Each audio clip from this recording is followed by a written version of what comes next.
অবশ্যই আমরা পশ্চিমবঙ্গে বাস করি, এটা আমাদের মাতৃভাষা। হ্যাঁ, আমি ওদিক দিয়ে ধরে নেবো। হ্যাঁ জানি, আমি জানি, কিন্তু এটা কবে, কতদিন পর্যন্ত, কতদিনের মধ্যে হতে পারে বলতে পারেন? সাঁতরাগাছি দিন তো, সাঁতরাগাছি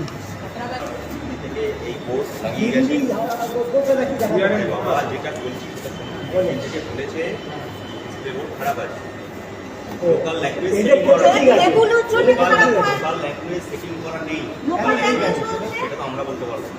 এটা আমরা কি বলবো? বাঙালি বলে মনে তো ভাবেন না নাকি? বলা হয়েছে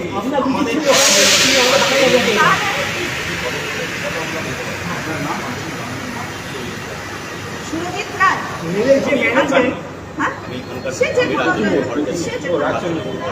আচ্ছা তাহলে